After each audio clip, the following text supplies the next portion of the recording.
Welcome to the Second Saturday Coffeehouse.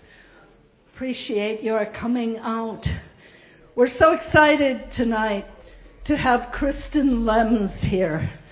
She's a singer, songwriter, musician, professor at National Louis, and a formidable boggle player.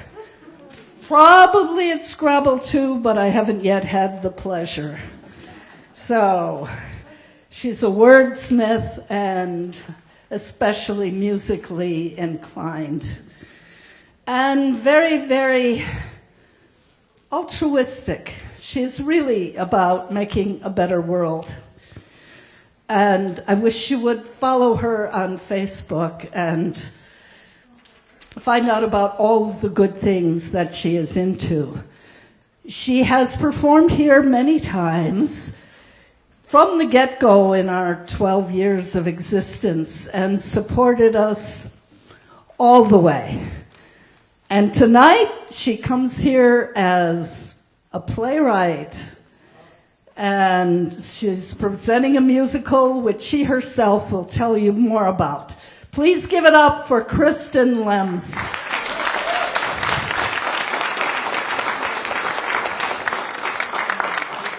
Thank you very much. I am more nervous than if I were in the show. I am not in the show. All I do is push buttons over here and pretend I'm knocking on doors and stuff.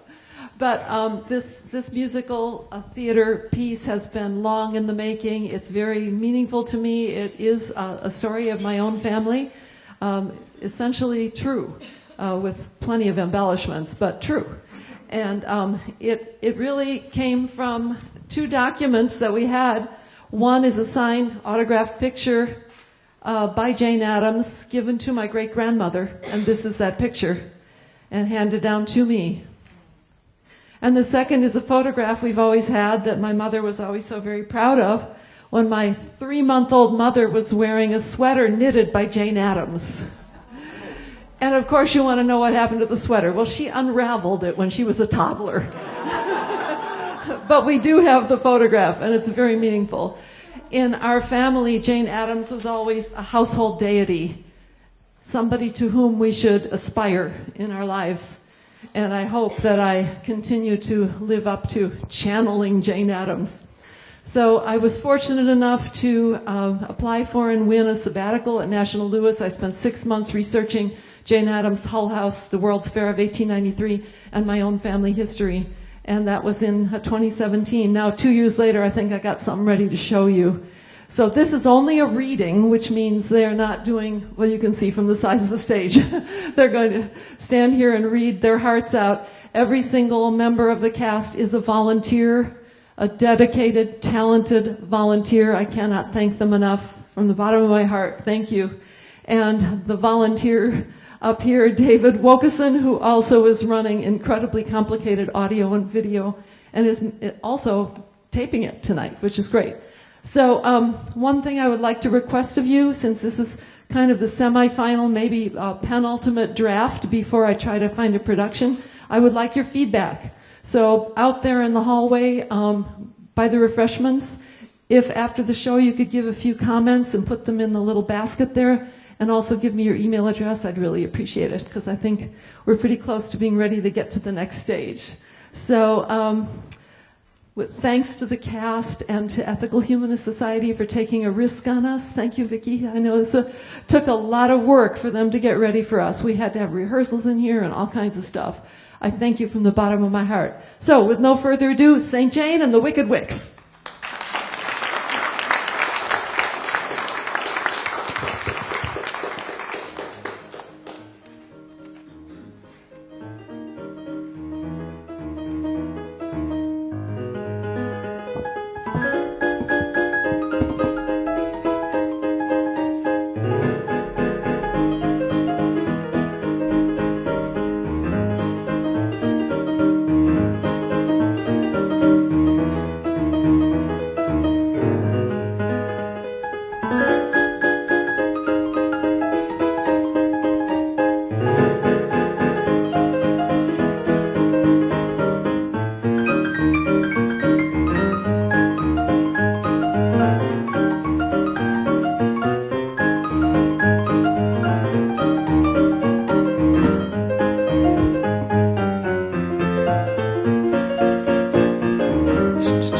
was reminded to tell you to turn off your phones.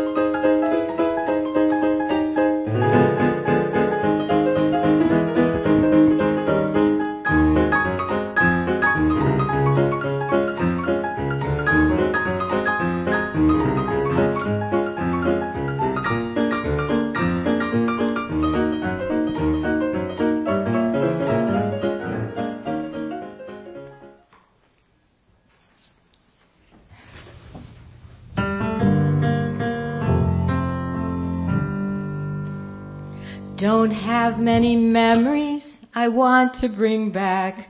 I've made quite a mess of my life.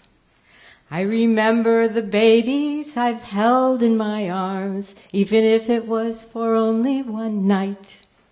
But my grandmother's garden, it beckoned to me, saying beauty is here all around. An apron full of flowers can fill all your hours, even if it then falls to the ground. An apron full of flowers can fill all your hours, even if they then fall to the ground. Taken back to Chicago when my grandmother died, though she loved me, she'd not changed her will. In a tenement slum, beaten till I was numb, sent to work, age 11, grew ill. But my dear Gram, she told me, she never did scold me. A flower grows deep in your soul. And my apron full of flowers we cherished for hours. Their elegant grace made me whole. And my apron full of flowers we cherished for hours. The elegant grace made me whole. I don't believe in heaven, but I do believe in hell. But hell doesn't start when you die. It's here and it's now, and I just don't know how to escape. Jesus knows how I try. Only one bright memory can comfort me now, for a time when my life had a plan. An apron full of flowers in a garden for hours, picked with joy to give to my Gram. An apron full of flowers in the garden for hours, picked with joy to give to my Gram.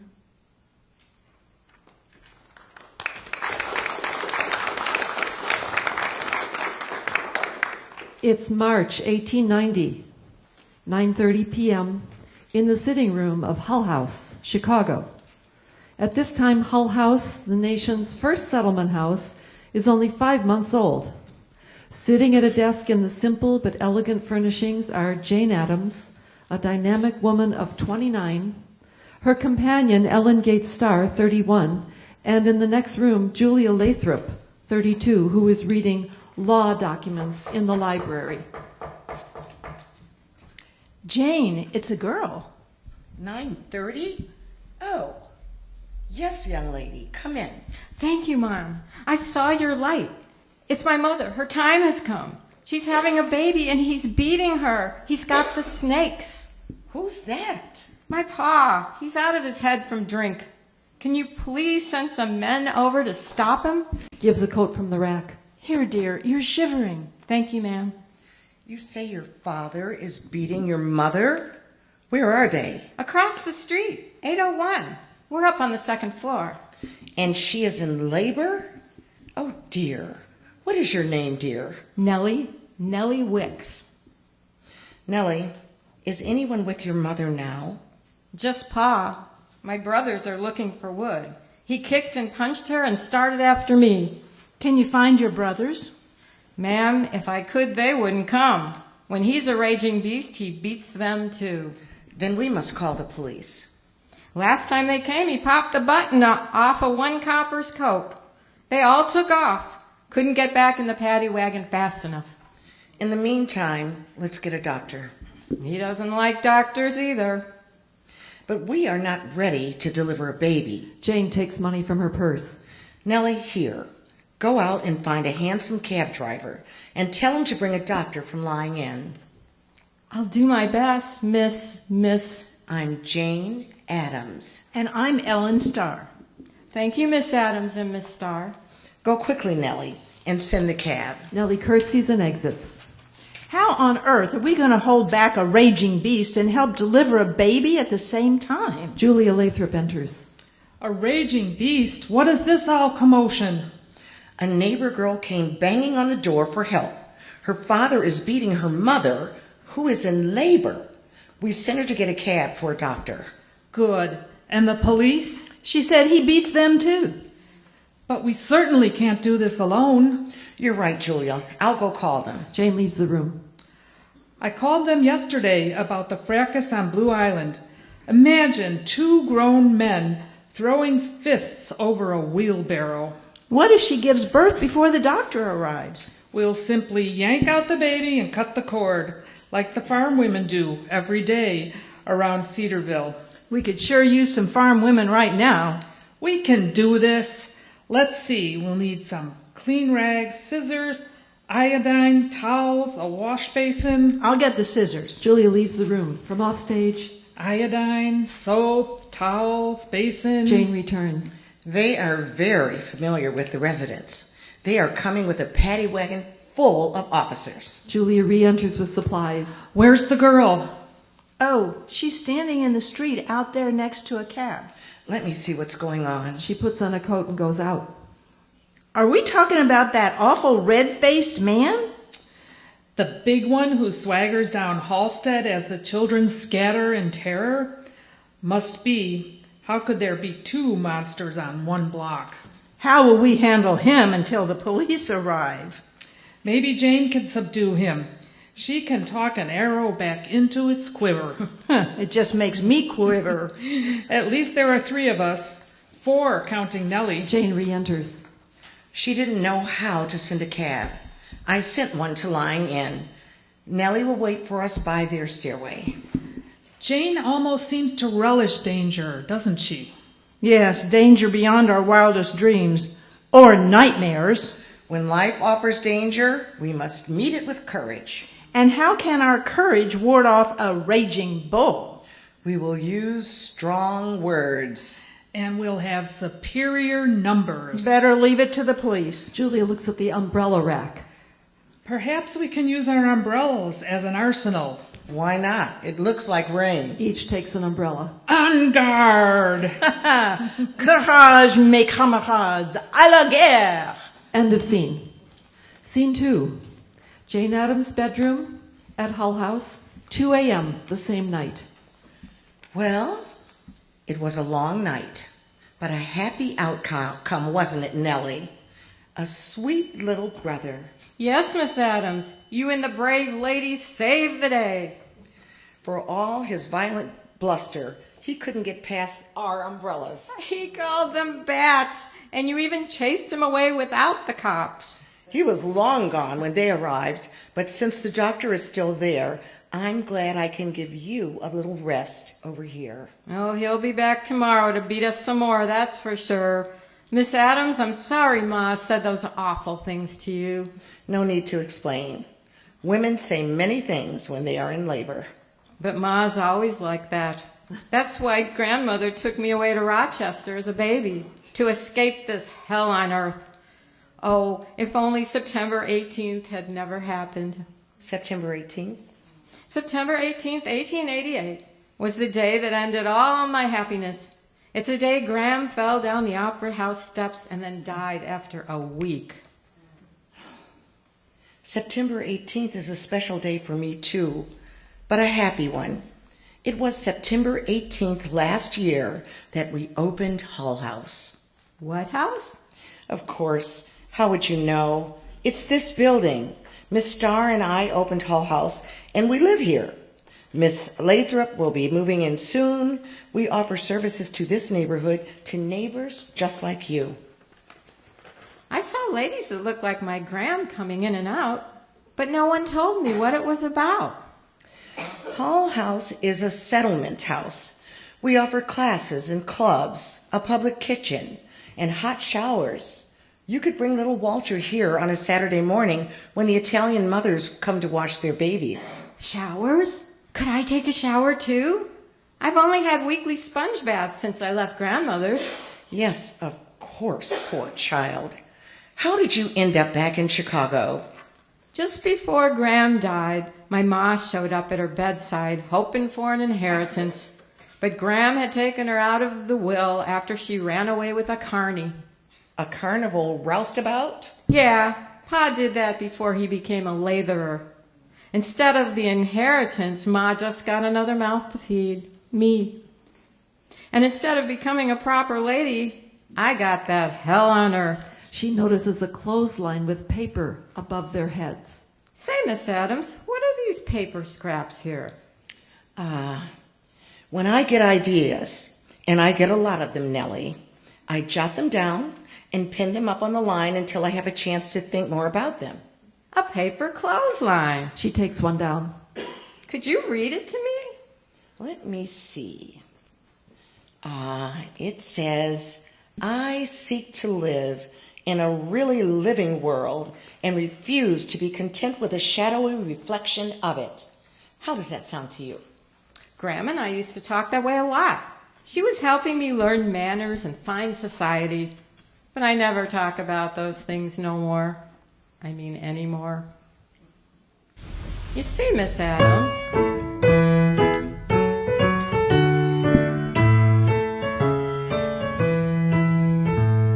I am forgetting how to talk. My Gram said I spoke like an angel. I had pretty things to say that nobody could mock, but now I've gone straight to hell in Chicago. You don't need lots of words to get yourself across. Fancy talk won't get you very far.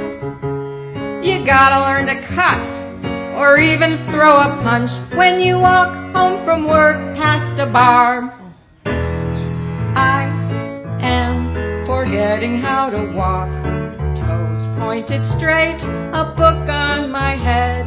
A couple of years more and I'd have made the ladies gawk, but now I've gone straight to hell in Chicago. Can't walk like a lady in an alley full of rats, or when the bottom of my shoe falls apart. If Gram is looking down, I'm sure she's got a frown. High kicking with my skirts up like a tart.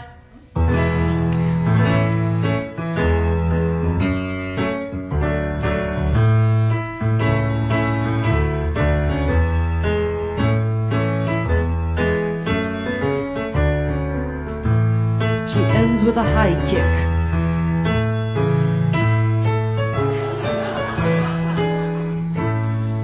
Bravo, Nellie! Claps lightly, Nellie curtsies and sits. Jane takes out a half-made baby sweater and starts to knit. Oh, Gram used to knit too. I find it relaxing. Maybe this is my art form. I'm knitting it for a Sicilian mother on Polk who just had a baby girl, Lisabetta, her first in America. Wow. It's pretty. Gram taught me how to mend, but I was never any good at knitting. Hate to sit still so long. If it were up to me, I'd sing and dance. At my school, I even starred in some plays. The seminary could have learned a thing or two from your school, I think. The what?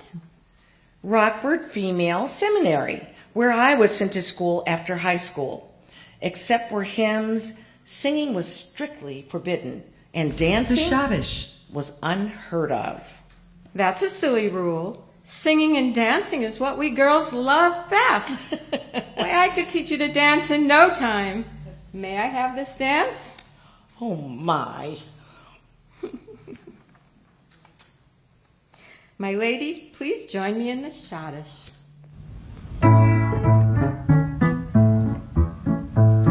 Oh, do see me dance the schottisch, do see me petticoats fly. Oh, do see me dance the schottisch, do see me petticoats fly. We'll dance the schottisch in the hall, dance the schottisch, one and all. Put your left foot back, your right foot in, spin, my lady, spin, spin, spin. Come on in, the door is open. Welcome to Hull House, neighbors and kin. Whatever you need, whatever you're hoping, Miss Jane Addams will welcome you in. We'll dance the schottisch in the Hull House settlement, one and all. Put your left foot back, your right foot in, spin, my lady, spin, spin, spin.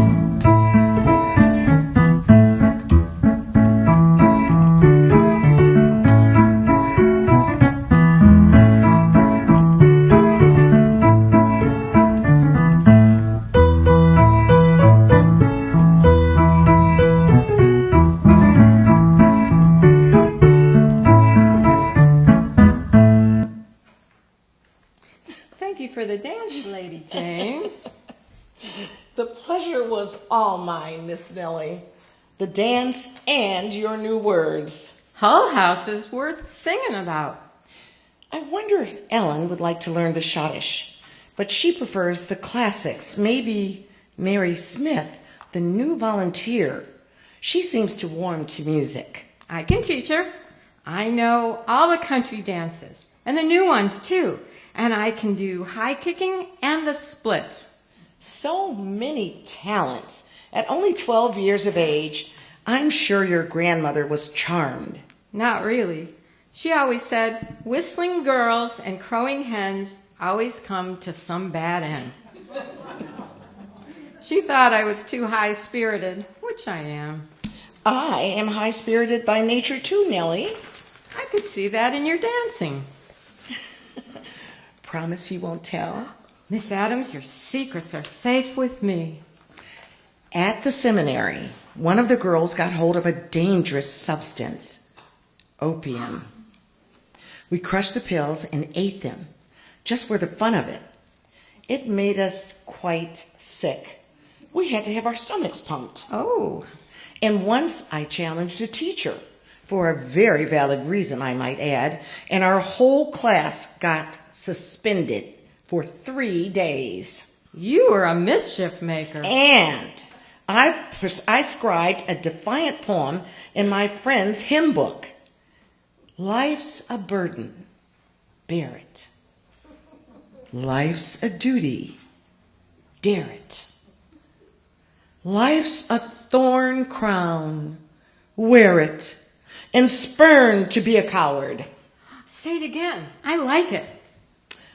Life's a burden, bear it. Life's a duty, dare it. Life's a thorn crown, wear it, and spurn to be a coward. I don't want to wear a thorn crown, though. Neither do I. That was how I understood the world, life at that time. Now I understand that the thorn crown is just poverty and abuse. You can say that again. Did you get beat for your disobedience? My father never laid a hand on me. My sisters thought he spoiled me, but my stepmother always disapproved of me. In fact, she still does. She's not proud of what you're doing? Nellie, she has not visited once since we opened Hull House 5 months ago. She thinks what I'm doing is not respectable enough. Respectable is as respectable does, I always say. I like your candor, Nellie. I spend far too much time with the respectable class. They are so polite that I can't figure out what they really mean. No one's polite where I work, or respectable for that matter. Work, Nellie? Where's that? Central Steam Laundry, 12 hours a day, 6 days a week, for a grand total of $2 a week. I have to work tomorrow morning. 12 years old? 12 hours a day for $2 a week? Criminals! Are you at least able to save a little? Nah, I have to hand it over to Ma. Fridays, she's out there looking for me. She has never given me back a single penny, not even for a hairpin. I got a hairbrush, though, and they beat me with it. And Pa pulls out a cat of 9 tails and straps me every week. Nellie, you were cast into the churning sea, and Providence brought you to the shores of Hull House. I will be your protector from now on. Maybe there are angels on earth, friends to the friendless. Can I call you Aunt Jane? Yes, Nellie. We'll be like family. Now get in that little cot. Nellie gets into the cot and Jane tucks her in. Sleep well, and all will look better in the morning. Just think, you have a new little brother. And you have learned to dance the schottisch, Aunt Jane. End of scene. Scene 3. 2 years later, summer 1892, mid-evening in the Wicks home, an overcrowded flat on Jefferson Street. Addie Wicks, 39, is pretty but untidy. She's at the table, legs spread wide under a dirty skirt. Jean Wicks, 13, is smart, witty, competent, and nurturing by nature. He's energetically stirring a pot of slumgullion, a stew of the ghetto. George, the eldest, age 16, is dashing and intellectually gifted, wearing a man's work uniform. Jim Wicks is their delusional alcoholic father. Nellie is now 14. Hot brass coming. George enters, shaking himself off with a pleasant demeanor. Keep that stuff out of here, George. The landlord don't want no bits of metal laying around. Yes, Mother dear. Anything you say, Mother dear.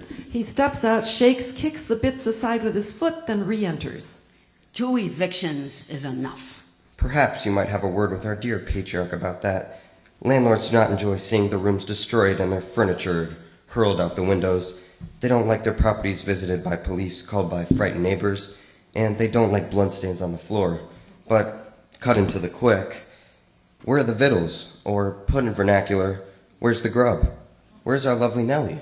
Little Walter? Eddie? Do I surmise? Do I surmise that our dear sodden father has graced us with a visit after a 3-week grand tour of Chicago's finest watering holes?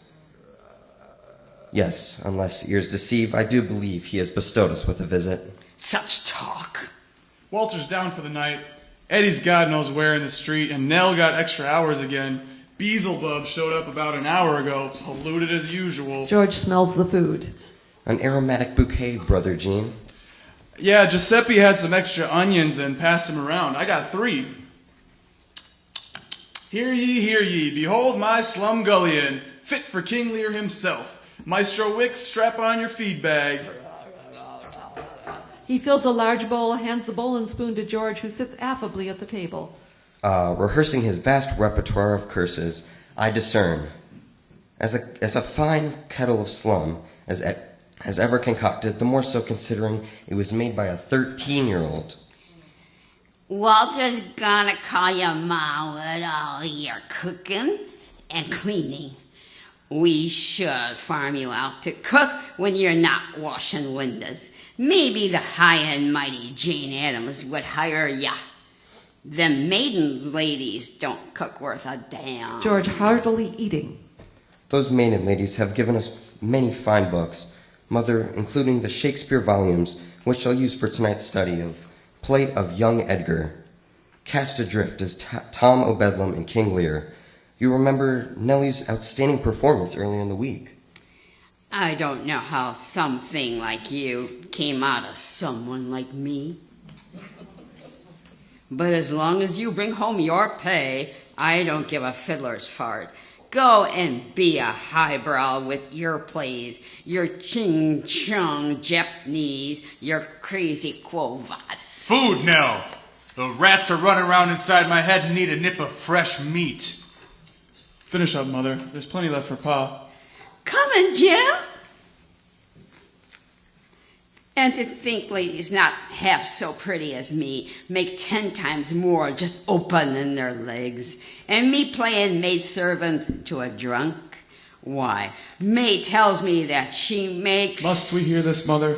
Your children? Mother, when will you untether yourself from that lower life form, for all of our sakes? I had the pick of the class. Turned heads. Still do. I might add. What a brood of losers I got. A sassy thing who don't know her place. A bleeding heart who cooks and cleans like a girl. A highfalutin molder and a useless drifter. Not to mention that bawling baby. A sorry bunch. She wipes her mouth on the underside of her skirt and pushes the plate away. Dear Mother, there is a big, brilliant world out there, and what a joy it is to explore it. Now, to young Edgar.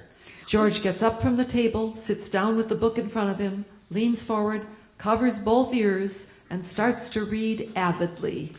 What folderol? Look at that. He don't even know where he is now.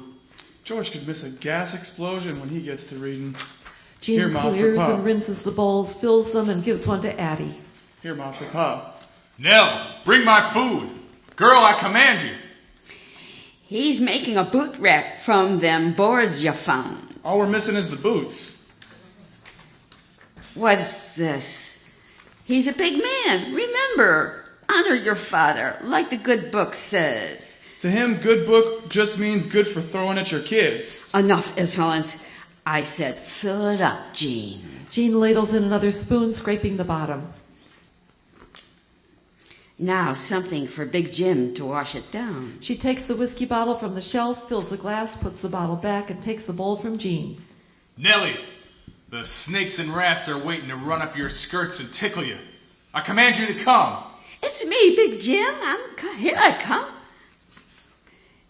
To Jean. If Walter stirs, soak that cotton ball and put it under his nose like I showed you. Here. She exits with bowl, spoon, and glass. Geez, ever heard of holding your baby, lady? King Ratbrain's sloshing around like a pig in a sty, but you're always looking after him. Nellie enters, looking peaked. Pa here? He stumbled in about an hour ago, out in back banging around, polluted as usual. Shouting for me, I suppose. I told him you were working late, but he won't remember. Walter asleep? Down for the night. Too bad us kids can't get a good night's rest. Eddie? At the arcade. And there's our scholar. Damn, my arms are fit to break from folding all them sheets. All for this. Pulls a nickel out of her skirt pocket. One stinking nickel. Not even enough to buy a pickle. Puts it back in her pocket. Wish I could do your work for you, sis, but I got winders to wash. Here, now eat. Maybe we'll get lucky and he'll pass out. And never wake up. She sits. Smells good, Jean. She starts eating. 3 onions special. The hungry hyenas almost gobbled it up, so I hid your bowl. Once George inhaled his, he went back to his nightly rendezvous with the bard. Maybe I can play Cordelia again. Or has he moved on to a new play? Nope, he's still leering. Did Ma scrub today at that so-called gentleman's hotel? Yep, the one that ain't seen a gentleman yet, but then he showed up. What about Walter? Spent the day with that Italian family again. He's gonna stink of onions and play the accordion before he speaks a word of English. I brought them some milk. Is she out back too? Yep, pouring more demon drink into his pie hole. Demon is the word. This slum is running, you bloody bitch. Sound of thrown bowl. Nellie and Jean look up in alarm. Where's Nell? I want Nell, not you, hag. You know that. I'll get him, Jim. Just hold on. You've been enough trouble. Fetch the girl. Oh, God, don't tell him I'm here. Nellie grabs her bowl and ducks under the bed. Jean arranges the bedding to hide her. Boys, here comes your father. Add attention. Jim thunders in, hammer in hand, followed by Addie, and surveys the room. Where are my nails? And where's Nell? She's working late, Pa. Pasty face, you can't cook worth a damn. It's mushy. A working man needs something to sink his teeth into. And you, dough-faced misfit. Looking at George. Hand me them nails, you hear? George is oblivious. Here you go, Pa. Answer me when I speak. He approaches George, staring, brings the hammer down full force on his head. George falls off the stool unconscious. Jim kicks at him furiously. Good for nothing. Give me them nails. Gene hands him the nail jar. Jim goes out cursing. Gene crouches over George. Ma, we need a doctor. George is bleeding out his head. Jim lumbers back in and shakes the hammer at Gene. No one passes through this door, you hear? No doctors, no do-gooders, no police. I'm going down to the corner. When I get back, we'll have a session with the straps, slum boy. And I'm looking for the girl, too. He hikes up his pants. When she gets in, you tell her I want to see her, or else. He storms out. Oh, God, George, what has he done to you? Nellie struggles out from under the bed and crouches beside George. George! George! Addie sees Nellie. Why didn't you come when your pa called, girl? Trying to escape? Well, you can't. And where's that nickel? Nellie pulls it out and hands it over. Well, there goes my best breadwinner. See what happens when you read too much. Jean jumps up and grabs the hammer, ready to strike her, then pauses, grabs the bottle instead, swigs it, and drops the hammer. As the scene ends, we hear baby Walter wailing, woken up by the noise. End of scene. Scene 4. It's late morning, fall of 1892. Hull House sitting room. Jane, now 32, enters holding a thick pile of mail as Ellen, now 33, and Julia, now 34, join her. It is their daily routine. Bills, flyers, invitations, a letter from the governor's office. Must be the one you've been waiting for, Julia. Hands Julia the mail, opening it quickly. How nice. It's well past time the distinguished gentleman invited me to sit on the board, considering that I helped write the law that created it. Indeed. But will you have a vote? It doesn't look that way. You're much too pure to get down in the mud with the men and vote. Yes. If the nation hasn't granted you the vote, why should we? The same twisted reasoning they use to prevent you from practicing law, even though you passed the bar with flying colors. You'd be in the Supreme Court by now. Shouldn't those who do the work get the vote? The freed slaves were supposed to get it, but that's certainly not what happened. At least we are getting a voice. Until then, we must continue to steer the ship. While the others declare themselves captain. Here's your mail, Ellen. Hands Ellen a pile of mail. St. Vincent's, the Civic Federation. Oh, a solicitation to wash our windows. Here, Jane. Hands her the envelope. Which reminds me, Nellie's brother came by yesterday. You know, the window washer? Jean, did you get their new address? Yes, it's on the desk. Finds it on the desk and hands it to Jane. Here, they're over on Sangamon now. That hovel on Jefferson didn't last long. Nor the one on Halstead. Is this their fourth eviction? Yes, but Nellie warned us not to come by anymore. Wicks still raves on about the night we called for the police. And we nearly delivered a baby. She's afraid if he sees us, he'll take his wrath out on her. Like he did on the oldest boy. Yes, poor George. An avid reader and even taught himself Japanese. Imagine what he might have become. From a prodigy into a convict. And the third boy, addicted to painkillers after Wicks put him in the hospital. How does that evil man get away with it? Their mother seems to go along with it. Perhaps when the beatings are spread around, she doesn't get quite as many. Why don't I send Mary to their new address with a letter inviting Nellie to do some mending and laundry for us? Why, Mary? I can go. He'll recognize you. He won't know Mary, and she's so helpful. What would we do without her?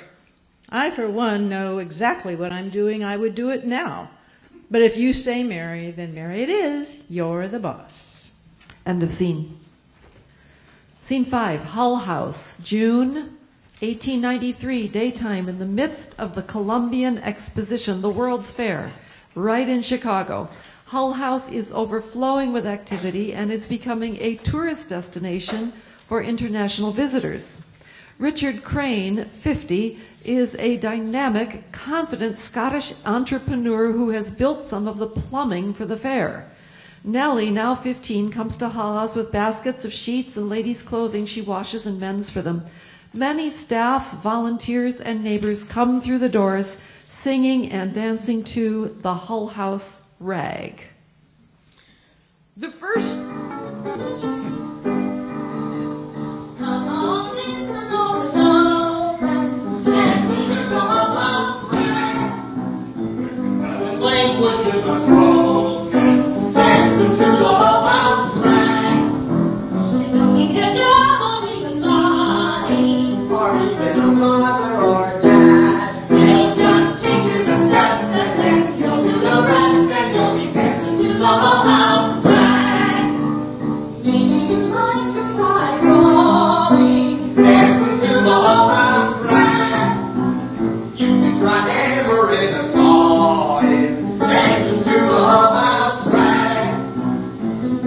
Children in the basement. That's something that I could use bad.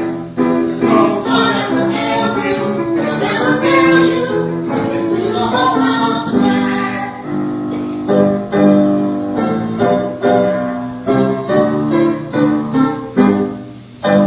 Cornish over there, I can find the Hull House refinery. It's right over there, right behind the children's nursery. I came for the choir. I came 'cause my mother's working till 10. Wonderful, come on in. Do you have the time? All the next numbers will be coming soon. I ain't got a dime, and I ain't got much to do. I'm on the team. I come every day to play clarinet. You ain't seen nothing yet.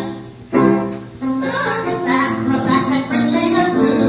Come and do the Hull House rag. Filthy ladies with nothing to do. Come and do the Hull House rag. Pottery classes and a drama club too. We got something that everyone needs. For Shakespeare, you got a place here. Come and do the Hull House rag. Come on in, the door is open. The first tour begins in an hour. 11 have signed up, including a delegation from England, and 3 more tours planned this week. Jane, it seemed the whole world was coming to your door.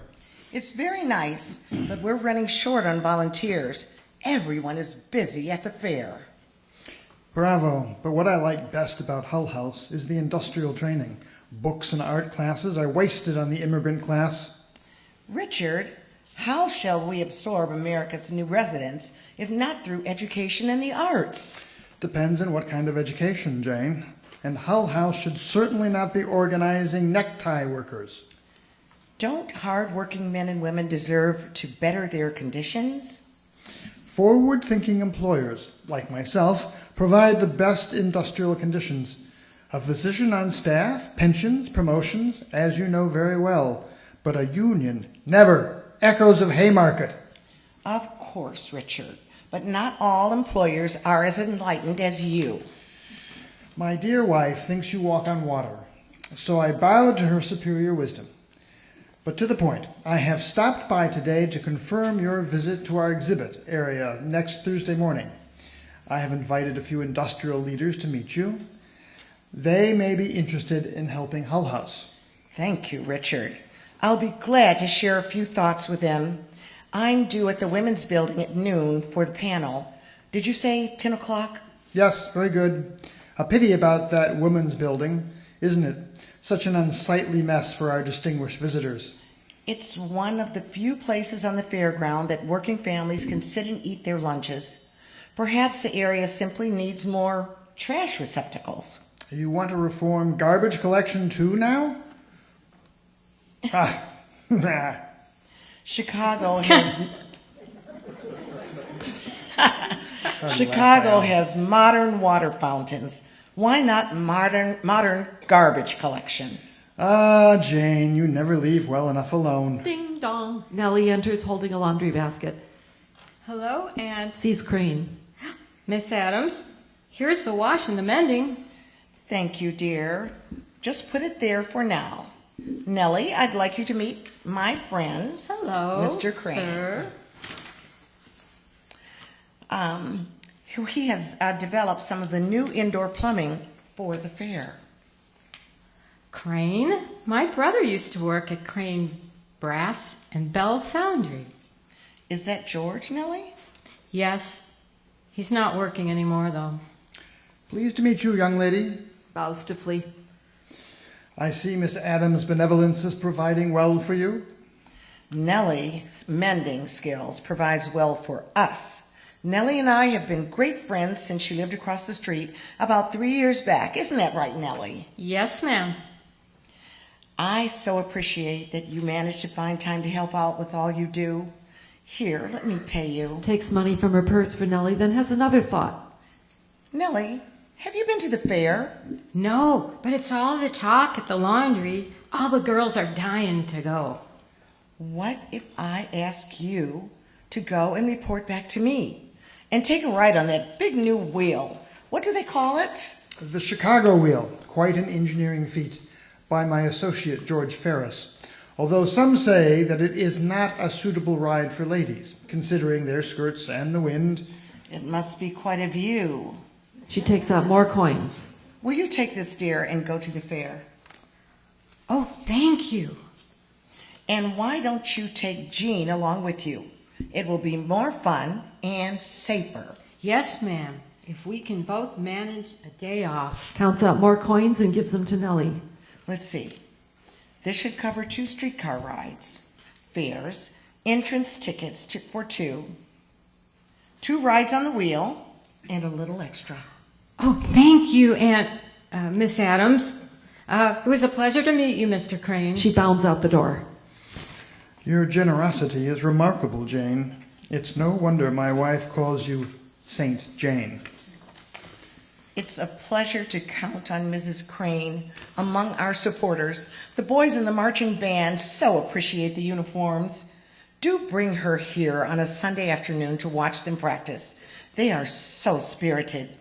Now, about the visit. End of scene. Scene 6. A few days later, early morning of late June 1893. Nellie and Jean wait for the streetcar. Nellie is carrying a lunch sack. Jean is in dungarees and a clean but simple shirt with mouth organ in his pants pocket. Nellie counts her money carefully. Let's see. 50 cents each to get in. 50 cents for 2 rides on the big wheel. And 50 cents more for our little extra. Geez, how many times are you going to count that, sis? As long as I got it to count. That's more than you and me make in a week. Sister, you is the best of the bestest. Tiki's to the fair. What you got in the lunch bag? Let's see. Onion sandwiches, boiled potatoes, carrots. A feast for 2 rabbits. And we can drink from the new water fountain. They cleaned up the water real nice. No typhoid at our fair. But why's your Aunt Jane so stingy? This ain't half enough for our steak dinners. Well, at least she didn't give us another book. Remember when you first came to us, how you used to read us Oliver Twist? Please, sir. I want some more. Pa thrashed the reading out of me pretty quick, like I told Aunt Jane.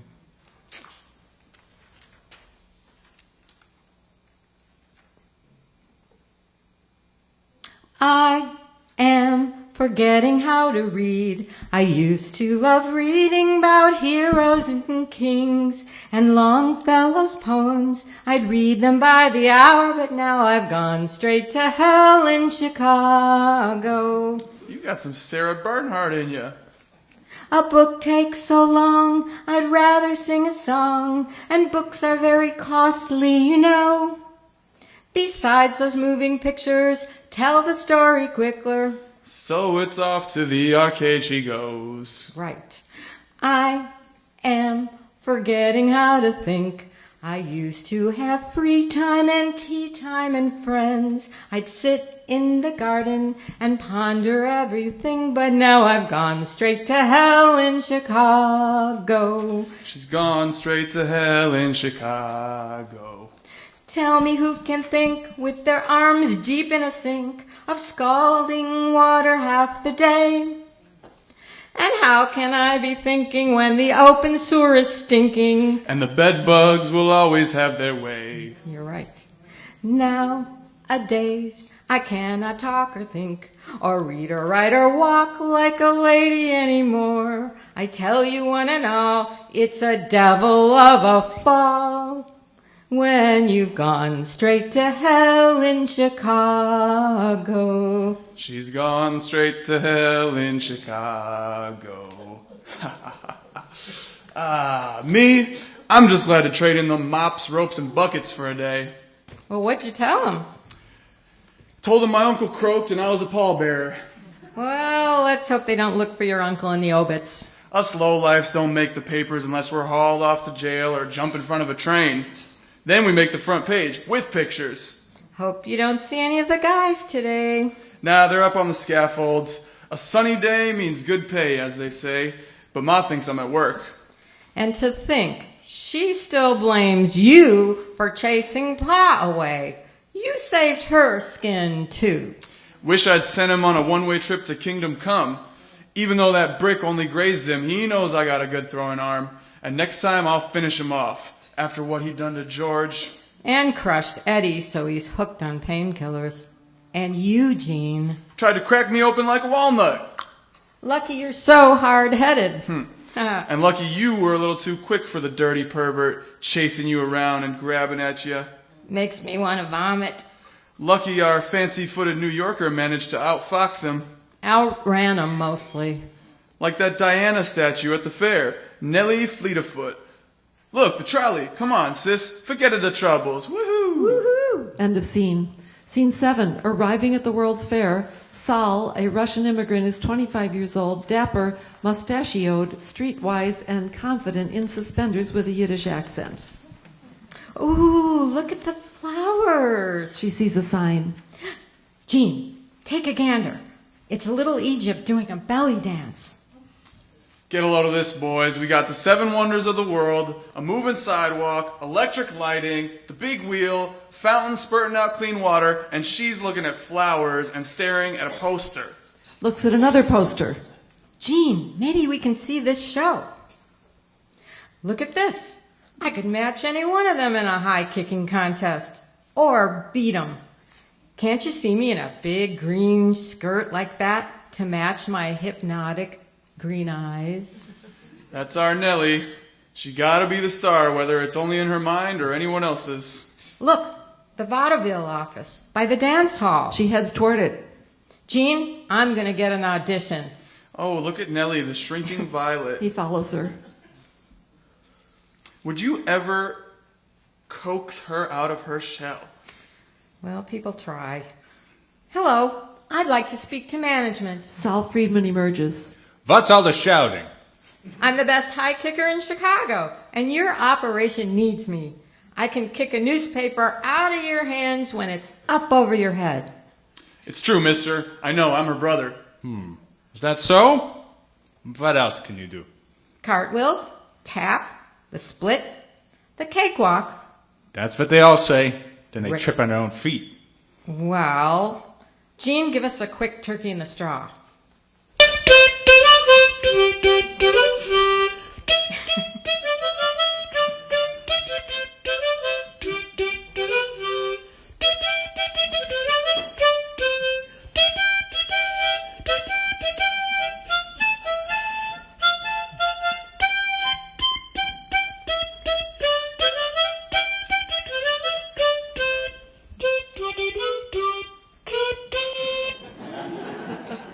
Well, what did I tell you? That is quite a kick. Tell you what, you come by at 6. I'll see if I got someone to take a look at that kick. We got some traveling shows that need some dancers. Nellie looks at Jean for confirmation. Yes, sir. I can be there, but We were planning to see the show, so can't you throw in a couple of tickets? Sure, why not? I'll tell the house manager. You sit by the side of the stage. If anyone asks, show them my card. He pulls the card out of his pocket and gives it to Jean. See you at 6. Withdraws into his office.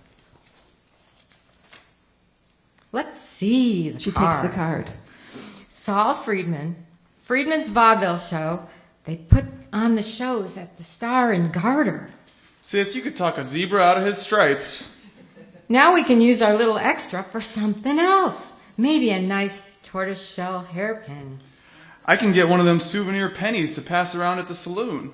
Jean, I'm going to get out of here before Ma drags me into her line of work. Testing out the beds at the Friendship Hotel ain't no line of work no-how. But what do you want? We're the Wicked Wicks.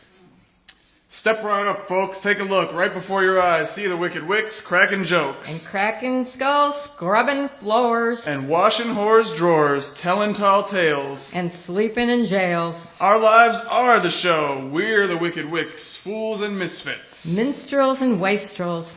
You'll come in to take a look. Then leave thanking your stars for what you ain't got. And glad you didn't catch nothing. Seriously, Jean. If I go, what are you going to do? Hell, my life's nothing to waste the tiniest teardrop on. Got my squeegee and the corner saloon. You got a chance, sis. Get out and shake what God gave you. Right in the old Rip's face. Now, where's that damn wheel? Look over there. That must be it. They say you can see the blue lady real nice from up top. You know, so far I never got a look at her. Miss Michigan's a moody lady. Different colors every day. When she's calm, she's soft and blue as the sky. But when she's stirred up, woo-hoo, gets all the way to my scaffold and shakes me like a rag doll. Speaking of ladies, look, it's the women's building. You know, we ladies can be more than wives, mothers, washerwomen, or trollops. We can be dancers. Or open settlement houses, like Aunt Jane. Or make an onion sandwich to make a man's mouth water. Sit down, let's eat. They pull out the food. Jean eats sloppily. Eat like you got some manners, Jean. Eating's a messy business. Maybe I'd eat better with a man's beverage to wash it down. How about giving me a little extra? Jean. A little pint never hurt anybody. Except for that scar on your head, Jean. And how about my burn marks? And George, Eddie? If I'm gonna work like a man, I'm gonna drink like one. One drunk Wicks is enough.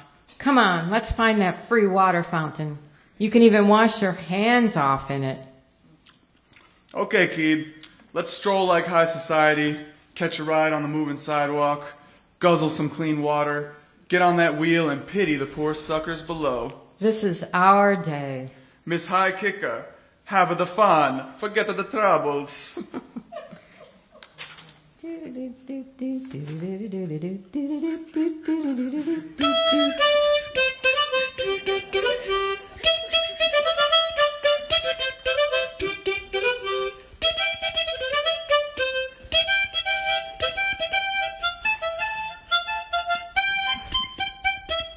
They exit.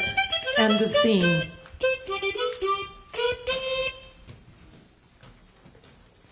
Scene 8. It's early 1896 now, 3 years later at Hull House. 3 women are singing off stage as Jane looks on with pleasure. Let me find it.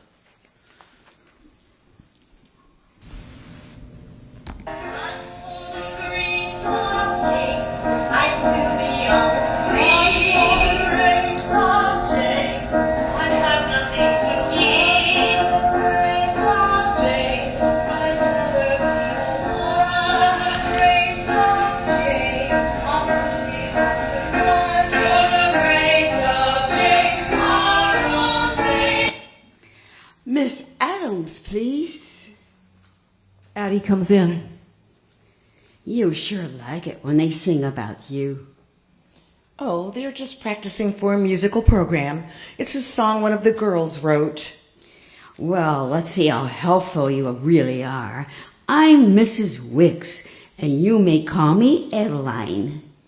And what may I do for you, Mrs. Wicks? They sit. It concerns my daughter, Nellie, whom you know her. Yes. We met when your family lived on Halsted Street. Oh. I believe it was the night your son was born. Oh, yes, that night. A little commotion, but everything came out fine in the end. Indeed. As I recall, I knitted a sweater for little Walter, and Miss Starr brought it over with a layette. I remember that sweater. Itchy. Our family line has sensitive skin. Now, it's our English blood. Always been. Yes. It certainly wasn't the level to which you are accustomed. Now, what is your business, Mrs. Wicks? To get to the point, you do a lot of favors for Nellie, and being the show-off she is. She likes to brag about it, so I thought it was time I set you straight about her. How so, Mrs. Wicks? When she returned from her frolic as a dirty vaudeville dancer, you do know that, don't you? She was penniless. The show went bust, and I took her in, even got her a job at the hotel where I have a position. She met a boiler man, German fella. A few months ago they married. I am aware of that. Well, he's locked up now. 3 years for burglary.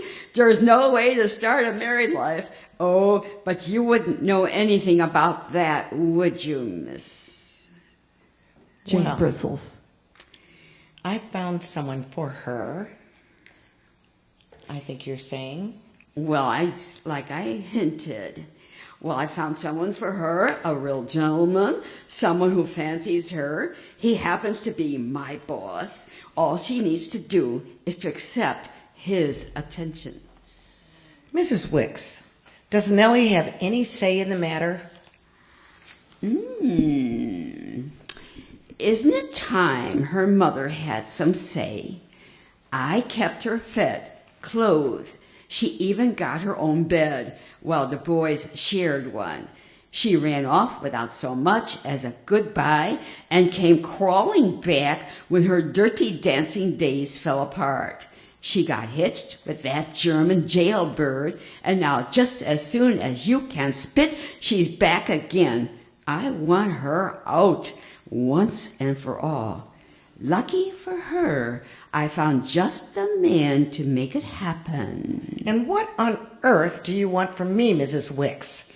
Make her accept the boss's romancing. Once things take their course, she can divorce that jailbird and marry the boss. He'll set her up good. And her poor old ma, by the way, he said so. He's got money, piles of it. And as the Bible says, a rising tide lifts all boats. Mrs. Wicks, you are trying to sell your daughter to your boss, and I'll have no part of it. Nellie is a foolish girl, laughs too much, thinks she's a dancer, no end of trouble. Her father and me tried to knock some sense into her, but she's a bad seed. She's damaged goods already. I expect my family to be respectable. And Nellie comes up short. Jane rises.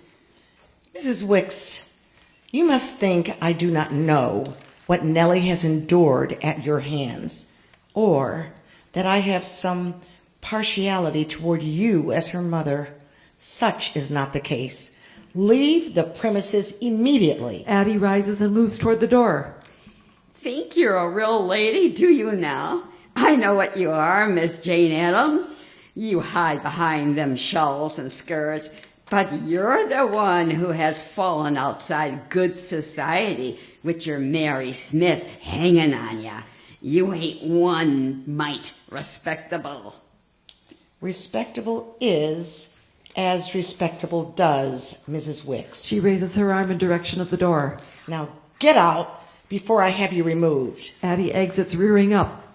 I'm glad to leave. And as for that sweater, Walter retched all over it, and we threw it out. Cheap wool from a cheap lady. Addie exits, leaving Jane pacing in fury. She picks up a newspaper and in a rage tears it into strips. End of scene, end of Act 1. 15-minute intermission. Act 2, Scene 1. It's January 1897, a cold winter night, around 10 p.m. in the Hull House sitting room. There is a portrait of Tolstoy on the wall,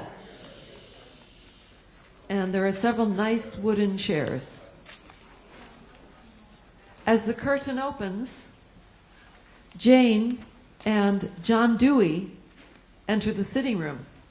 John Dewey, 38 years old, is dapper, with a goatee, in a suit, holding a briefcase, coat and hat in his hand, ready to leave for the evening. Jane is wearing a small star on her collar. As the scene opens, Jane and John enter the sitting room at Hull House. A fine audience of working men and women. It's gratifying to see so many in attendance on this cold winter night. And after a long day's work, a most heartening turnout, Jane. It's not hard to get a good turnout for Dr. John Dewey. Let's do it again very soon, John. Perhaps a series? Our residents enjoy considering new ideas, and you are making waves not only in Chicago, but in the entire nation. Waves? You, Jane, are a one-woman tidal wave. Imagine, garbage inspector for the 19th Ward, the first woman in history. You know I enjoy a challenge. Halstead Street has many challenges, as you call them, yet you place yourself right in the middle of all the hubbub. The alderman was not giving the situation the needed attention. Our ward is neglected. But garbage collection? Many of her parents encouraged me to try, quite like my Mary and her parents encouraged me to try, quite like my stepmother, I might add, who was appalled by my mixing with the dirt, as she calls it. I'm proud to wear the star. She shows the star on her lapel. Julia bursts into the room. Jane. The Social Science Club is raising a ruckus. No one shows any sign of leaving. Shall we? Oh, Professor Dewey, we're sorry that your talk was next door to our noisiest, most vociferous club. It must have been quite distracting. Oh, not in the least, Julie. It simply stimulated me to speak a little louder and with more animation. I'll have to attend one of those meetings to find out what is really going on in Chicago outside of our stuffy university. Nonsense, John. You are quite visionary. We are spellbound by you. Jane, shall I disperse them? It's well past 10, and Ellen is trying to sleep. If they are animated, but not angry, I suggest letting things run their course. Ellen's Play-Doh Club doesn't start until 9, so she'll have plenty of sleep. But if the tone is turning angry, call me in for a stern look. Julia leaves in a hurry. A haven and a hotbed. You managed to have both. But there is other news, isn't there? You have been to Russia and back since I last saw you visiting... Points to a painting of Tolstoy. Him? Did he help you to count your blessings, or was he instead a count of no account? A bit of both, John. After giving his books to so many young people, I felt it was time to meet Count Tolstoy myself. Mary and I endured bumpy carriages, lurching trains, and inclement weather to get there. You know, I'm not blessed with a sturdy constitution. My dear, that you do all you do is completely miraculous. We arrived at the Count's farm in the evening. They sent news of our arrival, and he met with us the following day. Ladies in waiting, eh? The sun sets early in Russia. When we finally met, alas, John, it did not go well. He expressed contempt for my dress. Your dress? What could be wrong with your dress? Perhaps he had a touch of food poisoning, the vapors, or dyspepsia? In fact, he said, I could keep an entire dress from the fabric in merely one of the sleeves of your dress. An aristocratic boor posing as a peasant. Yes, but he was a wonderful man, Shirley.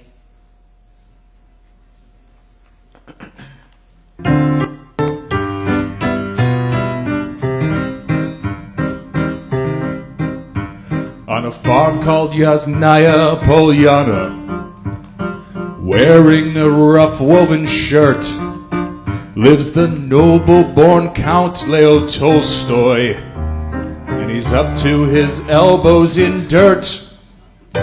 He believes that our work will redeem us. We must live by the sweat of our brow. And when visitors visit and ask him, how is it? He's only too glad to tell how. And how? Oh, how we admire Count Tolstoy and the way he communes with the land. Though he only eats porridge, he's never discouraged. He's a wonderful, wonderful man. Such a wonderful, wonderful man.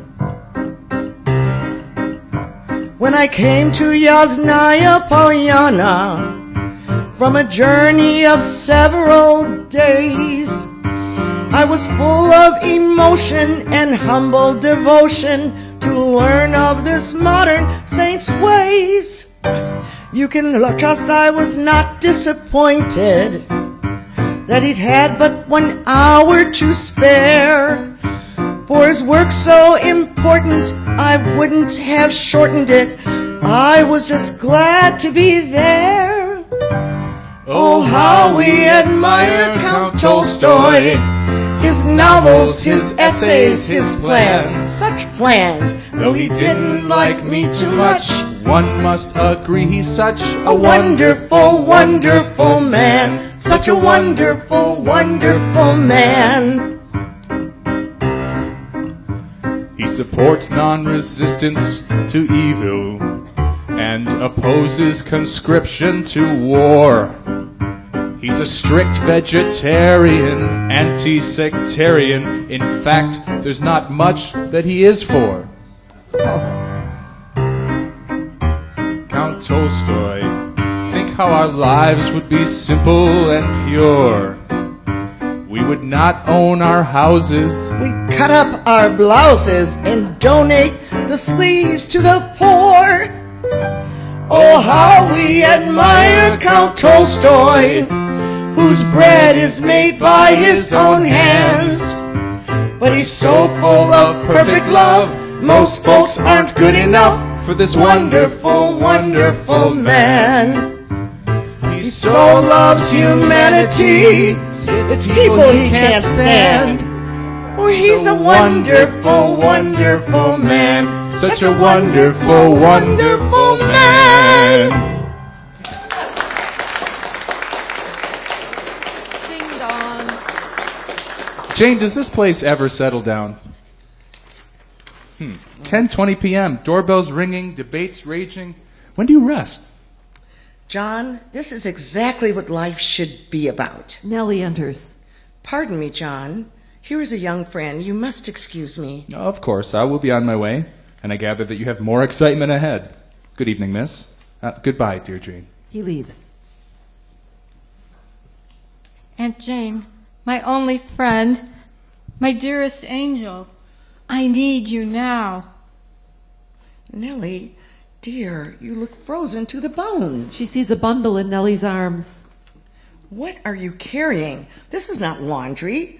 Where have you been these past few months? I lost track of you again. To hell and back, Aunt Jane. I've had a baby, and she died. Here she is. Nellie, I'm so sorry. Jane leans over the bundle, touches it briefly with the back of her hand.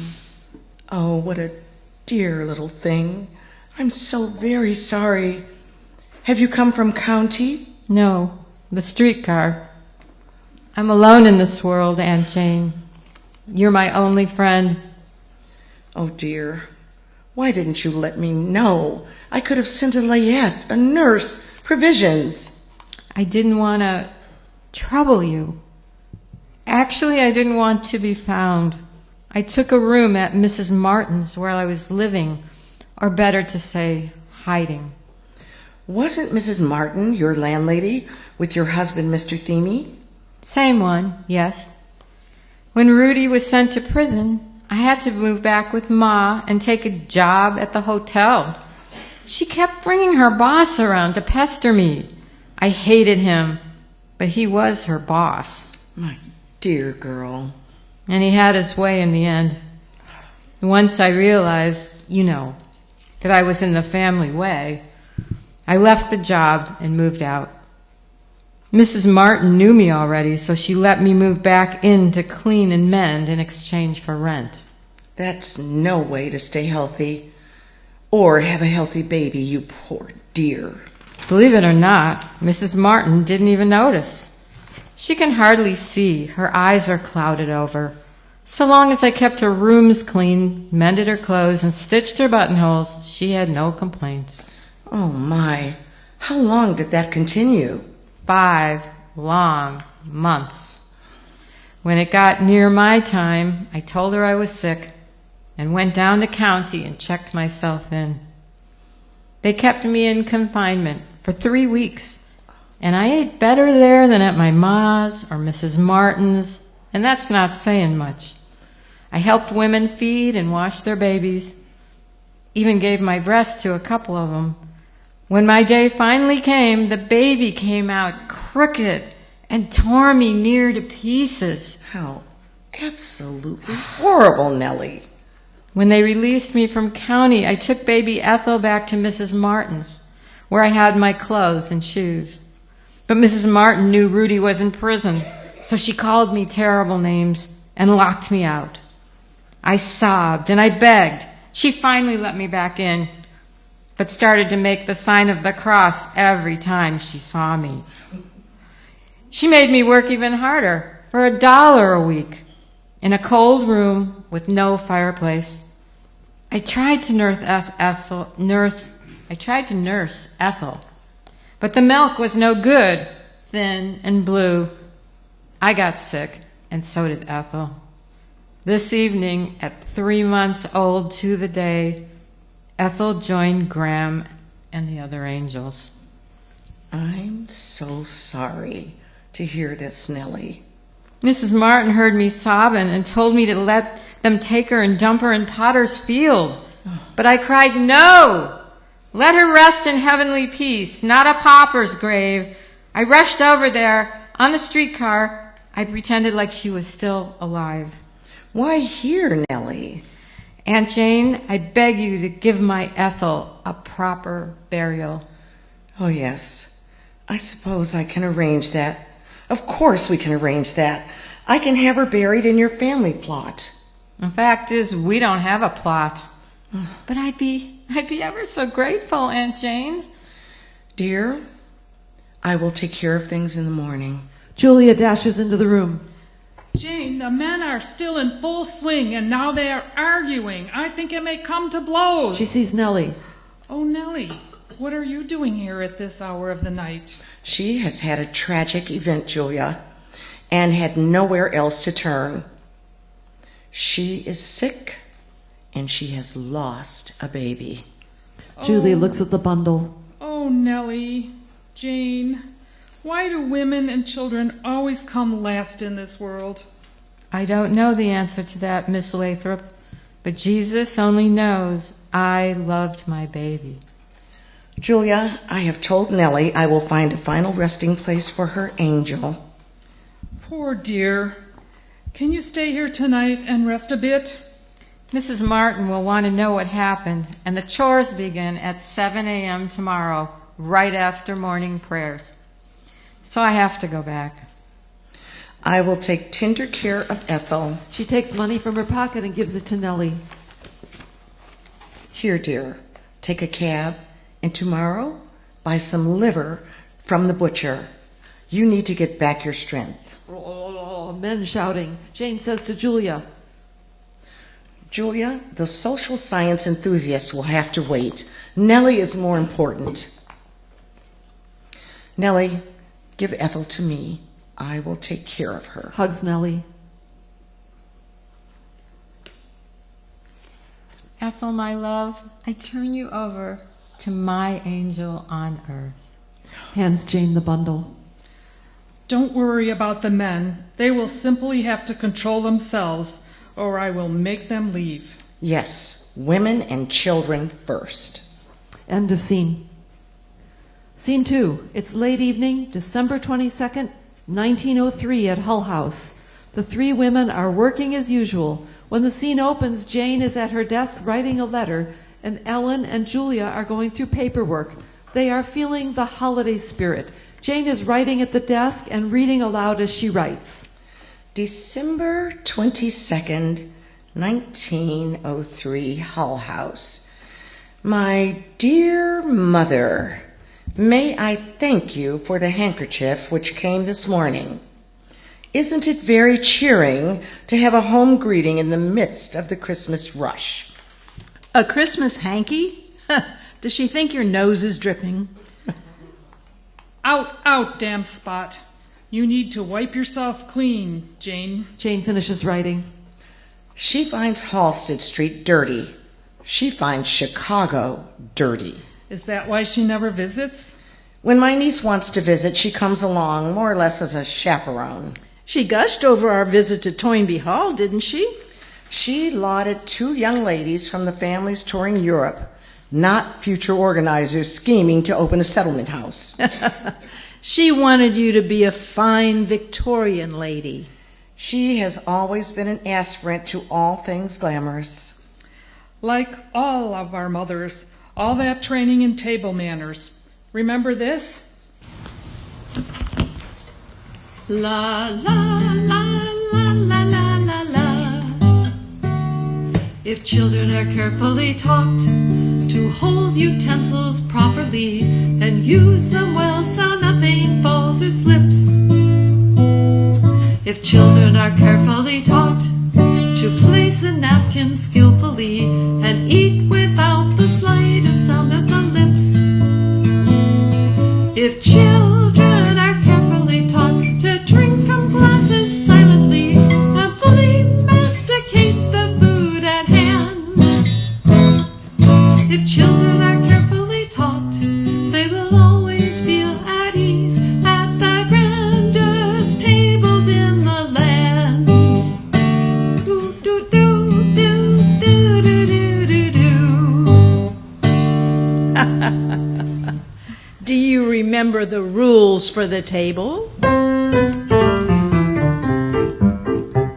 Drink sparely while eating, it's better for digestion. Drink sparely when eating, much better for digestion. And when you start to drink, do it easily and gently, and do not pour the liquid down your throat. Did you know it? You must not pour the liquid down your throat.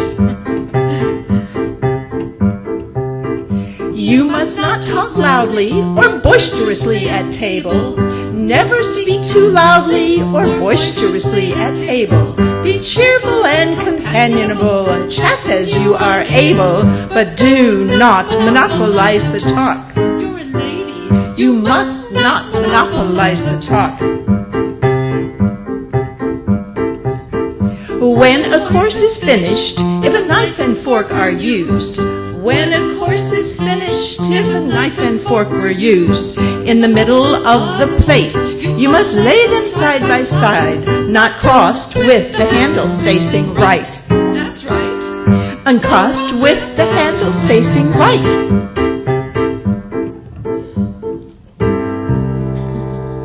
Oh, gosh. And the dreadful pamphlet given to the men. My stepmother read it to my brother piously, as if it were Bible verses. We had to suppress our giggles. It went something like this. Don't seat yourself until the ladies have sat down. Never bend your head for a mouthful of soup. Don't balance peas on your knife like a clown. A fork is not a pitchfork. A spoon is not a scoop. Don't make chomping noises when you are chewing. Never try to speak with the food in your mouth. Don't gulp a beverage. Be alert to what you're doing. Keep your napkin on your lap. Do not let it go south. Don't wipe perspiration from your face with a napkin. Never spit seeds or gristle on the floor. Don't stand up mid-meal no matter what happens. Well-dressed, well-washed, well-groomed, well-combed is what ladies all adore. 3 fallen ladies from the court of Queen Victoria. A little less proper, but just as clean. And a lot more busy. Simple manners never hurt, but we're in modern times now. Let's hear it for the modern working woman. Hip, hip, hooray! End of scene. Scene 3. It's January 1905 in Nellie's room in a rooming house. There are children's things on the ground. A ripped stuffed chair affords some rest. Nellie, 28, is now the mother of 3. She is still poor and overwhelmed as the voices of juvenile protection are heard through the thin door. Gene, 26, now a working man with his father's alcohol problem, a foul mouth, and a heart of gold, is on the other side of the door. Juvenile protection is here with do-gooder ladies, probably trained by the Hull House women, to help the mothers of sick and truant children. Unfortunately, Nellie qualifies as one of them. For the love of God, who's doing that banging? It's juvenile protection, Mrs. Themey. We'd like to talk to you. This is our 3rd visit to your home, and we ask that you let us in. Why don't you damn creeps leave me alone? Mrs. Themey, we would like to talk to you about your children. Don't you know I'm bringing them over to Mary Crane Day Nursery every day? Jane Addams is my best friend. She thinks I'm doing a great job. So go away. That is surely true, but we would like to come in and talk to you about their health and living conditions. Please allow us to come in. You're not taking any kids of mine away to that house of Good Shepherd. Over my dead body. You get away from my door or I'll tell Miss Addams and she ain't gonna like it. What the hell are you doing here pestering my sister? Get away from here or I'll paste you one. Ladies or not. Scram! We are here by the order of the county because... Do you understand the word scram, or do I have to imprint it on your chins with my fist? Get out of here! Scram! Scrambling noises. Juvenile protection leaves. Hey sis, let me in. They're gone. At a trot. Gene enters. Gene, just in time. How did you know they were here? Your neighbor down the hall? The little baker, Al, is it? He was out smoking his corncob pipe when I was walking by on my way home. He called me over and said you might need help. Oh, that little shrimp. Well, you sure showed juvenile protection, didn't you? That nosy lady down the hall with her high and mighty airs thinks that just because she's got a man and mine's in jail, I'm a no-good mother. I know what a good mother looks like because it's exactly what we never had. I never hit them, never cuss them out. I feed them before I even take a bite. In fact, I'm about to go get them from the nursery. Just resting my sore feet. Hey, now, Rudy ain't in jail no more. He just plain left you, and you know it. Considering your walls are crawling with bugs, kids are sleeping on 2 chairs pushed together and sick half the time, and you dragging around your laundry looking like you came out of the crypt, ain't it about time you go get what you deserve from that lousy jailbird? Rudy's gonna come back, Gene. You'll see. Yeah, Rudy. Him and the second coming. Why don't you just listen to them ladies at Hull House? Instead of chasing away juvie protection, haul his sorry carcass into the court for non-payment of support. I bailed him out 3 times. I sent him all the money Ma's creepy boss showered on me.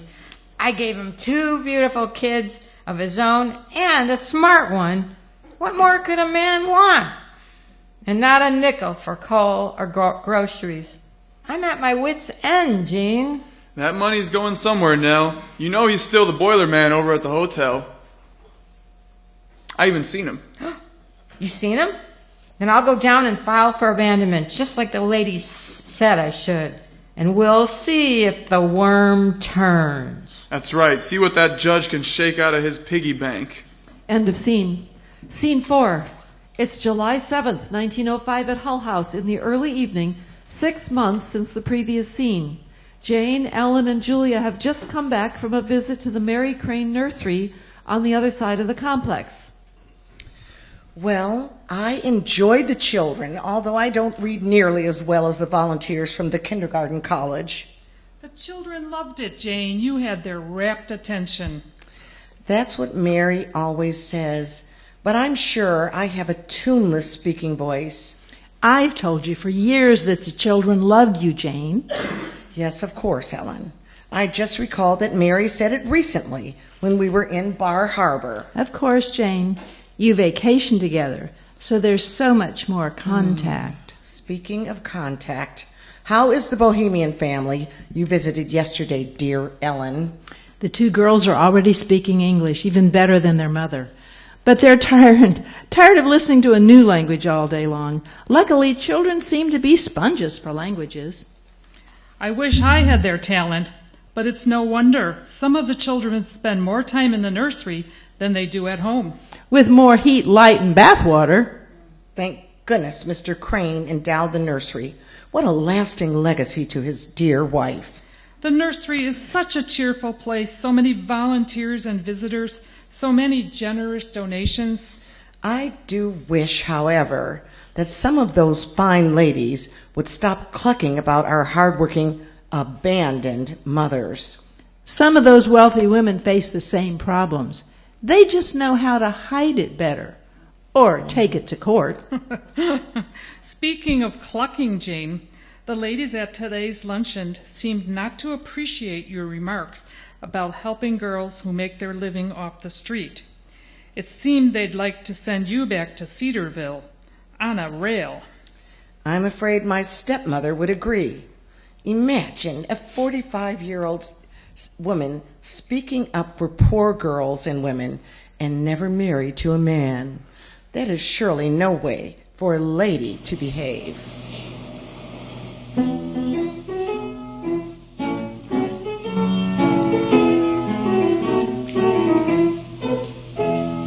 Why don't you be a lady, Lady Jane? You're from a lovely family, it's a shame. You could have become a mother, isn't it plain? Your sacrifice is nobody's gain. And moreover, you had something growing, and in the water growing, and you didn't grow the street. And now you behave you far-fetched, you left the garbage, handing it to, you got a monthly rule. Why don't you be a lady, Lady Jane? You're from a lovely family, it's a shame. You could have become a mother, isn't it plain? Your sacrifice is nobody's gain. Once you said grace the table, now it's a different label. You girl, living sin. You practice with the hard hand, and never used it fire breath. Haven't you had enough? Why don't you be a lady, Lady Jane? You're from a lovely family, it's a shame. You could have become a mother, isn't it plain? Your sacrifice is nobody's gain. Ellen unfolds a newspaper and sits.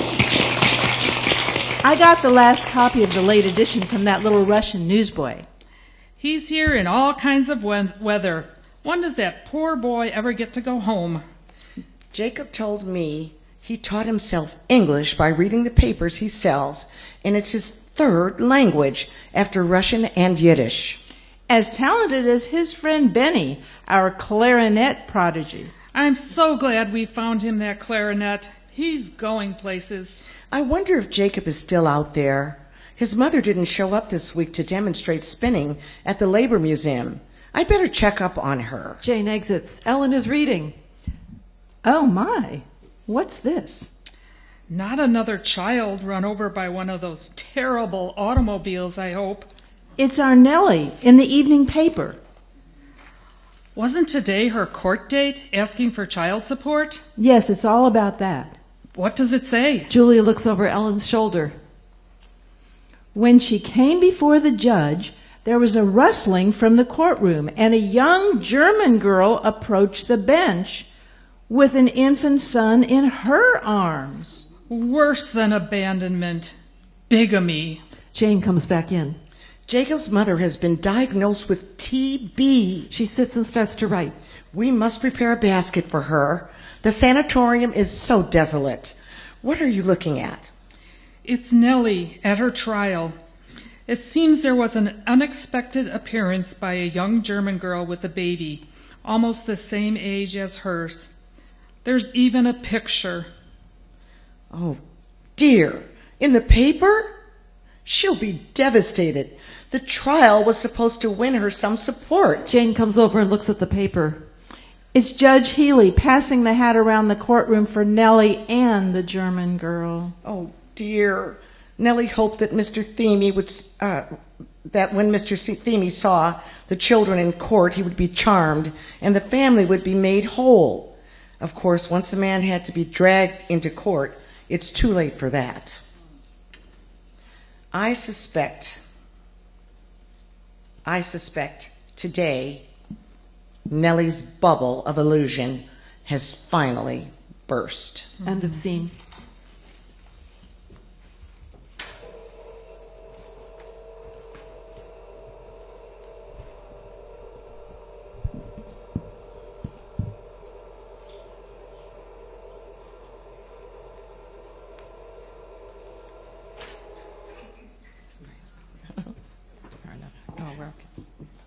Scene 5.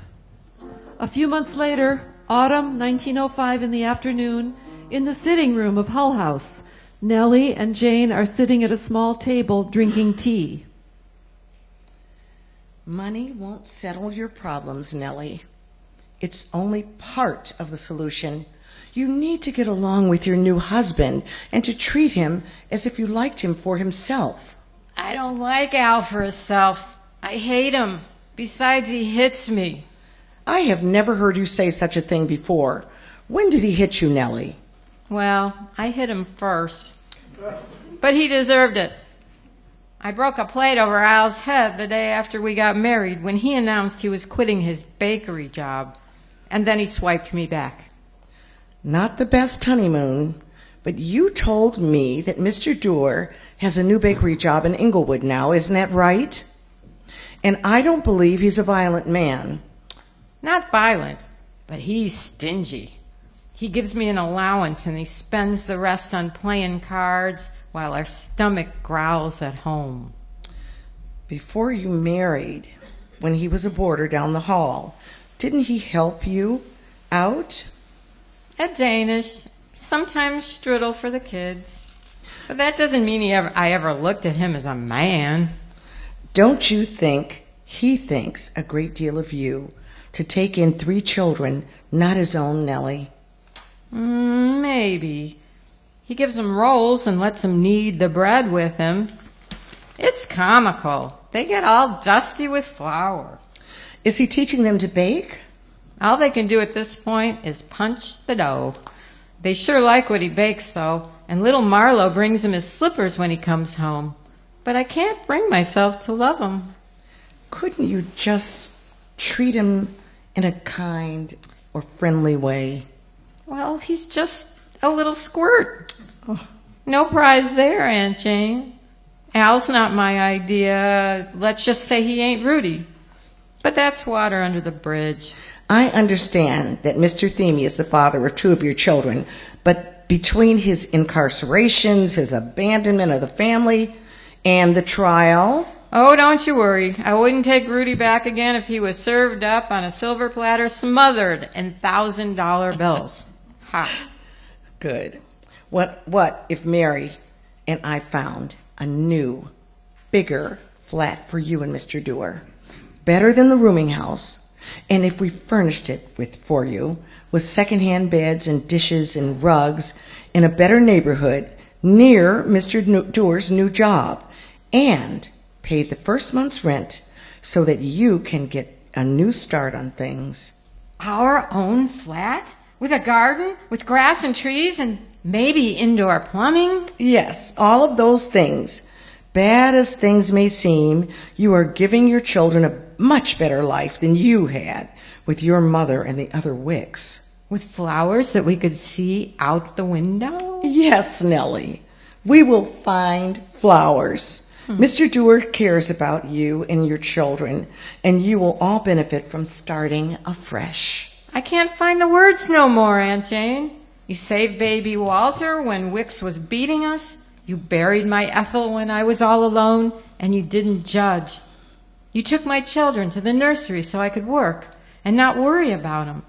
And I'm still here, thanks to a little bit of luck, but mostly thanks to you. No need to thank me, Nellie. And now you're telling me that you're going to find a new place for my family with furniture and flowers. I don't go to church because they don't need another hypocrite, but I believe in you. And I believe in you, Nellie. Your spirit is unquenchable. Aunt Jane, I just can't help acting up, whether it's high-kicking, hollering, or husbands. But I will try my best to act like I got feelings for Al, even though the little dwarf repulses me. Maybe you could teach him to dance. That's what we girls love best. I will, for the grace of Jane.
please give us their names?